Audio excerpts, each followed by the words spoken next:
Hi guys, after long time ನಾನು makeup ವ್ಲಾಗ್ನ upload ಮಾಡ್ತಾಯಿದ್ದೀನಿ. ವಾಯ್ಸ್ ಅಂತೂ ತುಂಬ ಕೆಟ್ಟಾಗಿದೆ, ಪ್ಲೀಸ್ ಯಾರು ಏನು ಅಂದ್ಕೋಬೇಡಿ. ನಾನಿವತ್ತು ಹೋಗ್ತಿರೋ ಲೊಕೇಶನ್ ಬಂದು ಗುಂಡೂರು.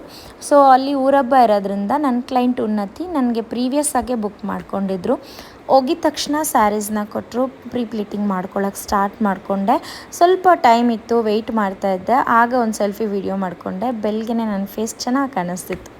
ಸೊ ಇನ್ನು ನನ್ನ ಕ್ಲೈಂಟ್ ಉನ್ನತಿ ಬಂದಿದ ತಕ್ಷಣ ನಾನು ಐಸ್ ಕ್ಯೂಬ್ಸ್ ತೊಗೊಂಡು ಸ್ಕಿನ್ ಎಲ್ಲ ಚೆನ್ನಾಗಿ ಪ್ರೆಪ್ ಮಾಡಿಕೊಂಡೆ. ರೀಸನ್ ಇಷ್ಟೇ, ತುಂಬ ಬಿಸಿಲಿರೋದ್ರಿಂದ ಊರಬ್ಬ ಬೇರೆ ಅಲ್ವಾ, ಜಾಸ್ತಿ ಕ್ರೌಡ್ ಇರ್ತಾರೆ, ಜಾಸ್ತಿ ಸ್ವೆಟ್ ಆಗಬಾರ್ದು ಅನ್ನೋದಕ್ಕೋಸ್ಕರ ಐಸ್ ಕ್ಯೂಬಿಂದ ಚೆನ್ನಾಗಿ ಪ್ರೆಪ್ ಮಾಡಿಕೊಂಡು ಮೇಕಪ್ನ ಸ್ಟಾರ್ಟ್ ಮಾಡಿಕೊಂಡೆ. ಇನ್ನು ಉನ್ನತಿ ಅಂತೂ ನನ್ನ one of the best client ಅಂತ ಹೇಳ್ಬೋದು. ಅವರು ಒಂದು 3 ಇಯರ್ಸಿಂದ ನನ್ನ ಹತ್ರನೇ ಯಾವುದೇ ಈವೆಂಟ್ ಇದ್ದರೂ ಮೇಕಪ್ ಮಾಡಿಸ್ಕೊಳ್ತಾರೆ.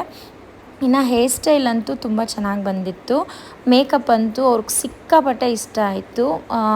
ಎಷ್ಟು ಖುಷಿ ಆಗ್ತಿದ್ರು ಅಂದರೆ ಅವ್ರಿಗೆ ಔಟ್ಲುಕ್ ತುಂಬಾ ಇಷ್ಟ ಆಯಿತು ಅಂತ ಹೇಳ್ಬೋದು.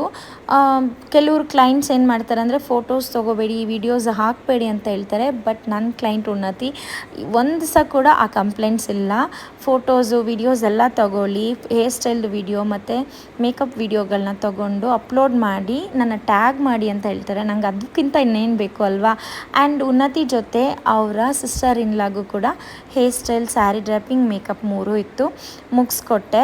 ಅಷ್ಟರಲ್ಲಾಗಲೇ ಊಟ ಟೈಮ್ ಆಗೋಗ್ಬಿಟ್ಟಿತ್ತು. ಇಬ್ಬರದು ಒಂದಷ್ಟು ಫೋಟೋಸ್ ಹಾಗೆ ವಿಡಿಯೋಸ್ ಮಾಡಿಕೊಂಡೆ. ಇಬ್ಬರು ಸಿಕ್ಕಾಪಟ್ಟೆ ಖುಷಿ ಆಗಿಬಿಟ್ರು. ಆ್ಯಂಡ್ ಅವರಿಬ್ರದ್ದು ಸ್ಯಾರಿ ಕಲೆಕ್ಷನ್ಸ್ ಅಂತೂ ತುಂಬ ಚೆನ್ನಾಗಿತ್ತು. ಒಬ್ರಿಗಿಂತ ಒಬ್ರದ್ದು ಚೆನ್ನಾಗಿತ್ತು ಕಲರ್ ಕಾಂಬಿನೇಷನ್. ಇಬ್ಬರದ್ದು ಸೇಮ್ ಸ್ಯಾರಿ ತೊಗೊಂಡಿದ್ರು, ಸೂಪರಾಗಿ ಕಾಣಿಸ್ತಿದ್ರು. ಇದೆಲ್ಲ ಆದಮೇಲೆ ಊಟ ಮಾಡ್ಕೊಂಡು ಹೋಗಲೇಬೇಕಂತ ಬಲವಂತ ಮಾಡಿದ್ರಿಂದ ಊಟ ಕೂಡ ಮುಗಿಸ್ಕೊಂಡು ಬಂದೆ.